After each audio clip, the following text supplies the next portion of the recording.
존경하는 국민 여러분, 사랑하는 당원 동지 여러분, 국민의힘 비상대책위원장 김용태입니다. 오늘 저는 당을 살리고자 하는 간절한 마음을 담아서 이 자리에 섰습니다. 국민의힘이 겪고 있는 지금의 위기 상황은 비상계엄과 탄핵, 그리고 후보 선출 과정에서의 혼란과 정권 재창출 실패라는 연속적인 참담한 과정에 대해 당의 주체적인 대응을 요구하고 있습니다. 또한 우리가 그토록 막고자 했던 이재명 정부에 대해서 야당이 무엇을 할 수 있는가? 라는 질문에 실질적인 답을 낼 것을 요구하고 있습니다. 후자의 문제부터 말씀드리겠습니다.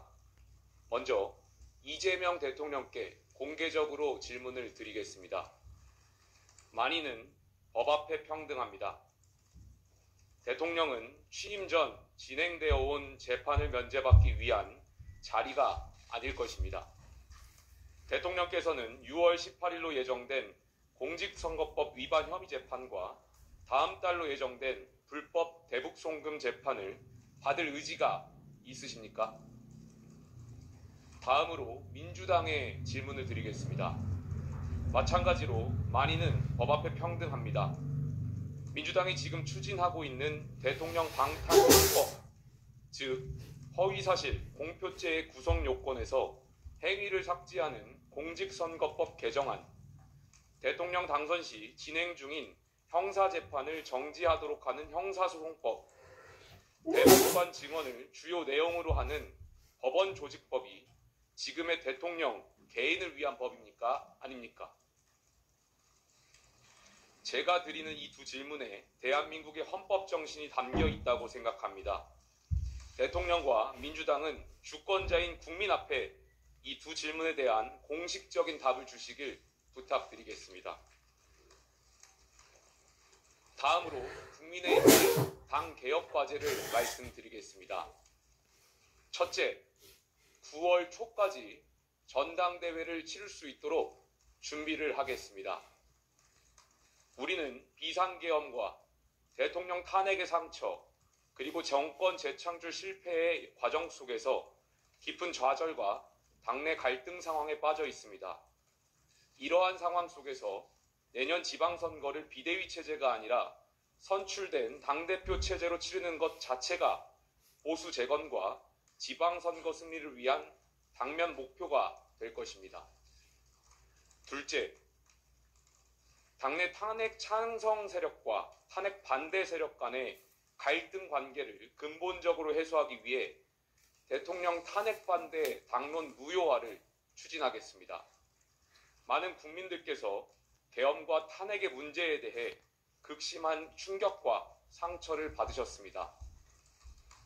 한편으로는 정치 문제를 군대를 동원해 해결할 수 없다는 원칙과 다른 한편으로는 헌정사에 또 한 번의 탄핵이 있어서는 안 된다는 우려 속에 대통령 탄핵에 대한 입장도 나누어 반목하게 되었습니다. 저는 탄핵에 찬성했던 국민이나 탄핵에 반대했던 국민 모두 각자의 진정성과 애국심이 있었다고 믿습니다. 또한 각자가 헌법기관인 국회의원의 해석과 판단 역시 존중되어야 합니다. 탄핵에 대한 반대가 계엄에 대한 찬성은 아니었기 때문입니다. 세상은 늘 국민의힘의 탄핵 반대 당론은 수사 결과에 따라 탄핵 여부 결정이라는 원칙하에 민주당이 발의한 두 차례의 탄핵안에 대해 반대한 것이었으나 헌법재판소와 대법원 판결 등 국가사법부의 결정은 당론을 결정 또는 수정하게 하는 불가역적인 판단 근거가 됩니다. 또한 제가 지금 탄핵 반대 당론 무효화를 추진하는 것은 두 차례에 걸친 탄핵으로 인해 보수 정당의 심각한 갈등과 깊은 원한에서 벗어나지 못하고 있기 때문입니다. 지난 대선 후보 경선 역시 찬탄과 반탄의 감정 싸움이었습니다. 이 문제를 해결하지 않고서는 보수가 반드시 치러야 할 차기 전당대회 역시 찬탄과 반탄의 경론장이 될 뿐입니다. 탄핵의 강을 넘지 못하는 보수에게 공존과 통합은 없으며 다양성을 창조의 에너지로 승화시키지 못하는 보수에게 미래는 없습니다. 따라서 저는 미래 보수의 염원을 담아 당원 당규의 규정에 따라 의원총회의 공론을 거쳐 탄핵 반대 당론 무효화를 추진하겠습니다.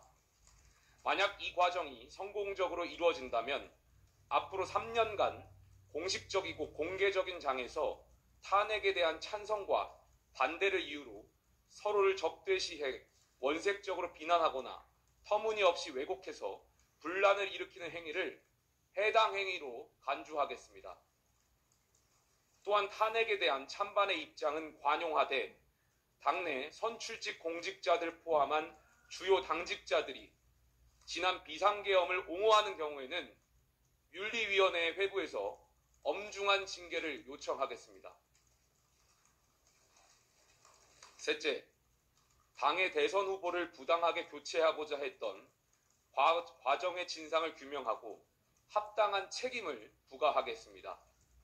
국민의힘 지도부는 당내 경선을 통해 선출한 김문수 후보를 한덕수 무소속 예비후보로 교체하려 했고 5월 10일 전당원 투표에서 당원들이 이를 바로잡았습니다. 이러한 후보 교체 파동은 대선 국면에서 당원과 지지층에게 큰 충격을 안겨주었기 때문에 비대위원장으로서 당무감사권을 발동해 이 사건의 진상을 철저하게 규명하겠습니다. 넷째, 국회 당론 투표 사안에 관해서 원내외 당협위원회를 통한 당심과 국민 여론조사를 통한 민심이 모두 반영되는 절차를 구축하겠습니다. 국민의힘은 지난 당원당규 개정을 통해 대통령의 당무 개입 금지를 규정한 당통분리의 원칙을 명문화했습니다.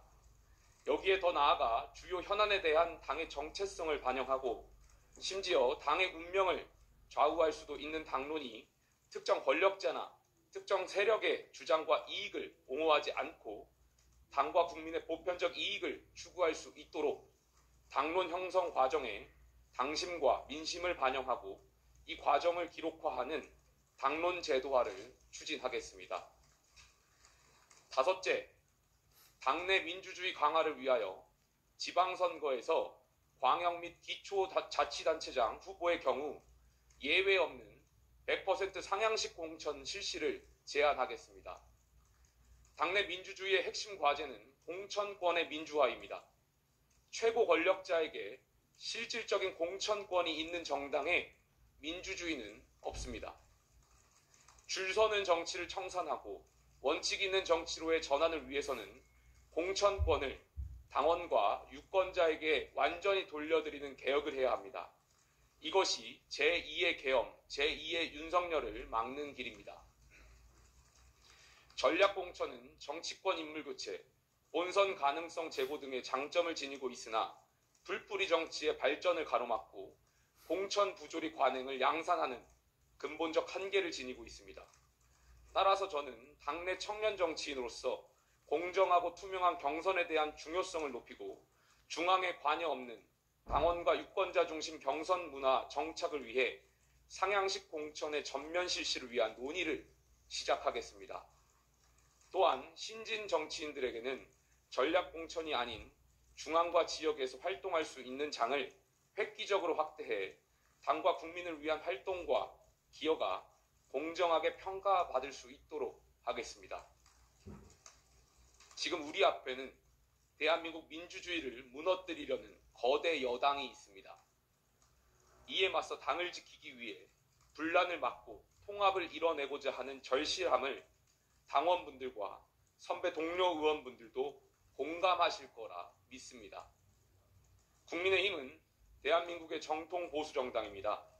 현재의 위기를 슬기롭게 극복해 자유민주주의 대한민국을 수호하고 보편적 가치가 존중받고 다양성이 살아 숨쉬는 진정한 자유민주주의 정당으로 발전해 나가도록 최선의 노력을 다하겠습니다.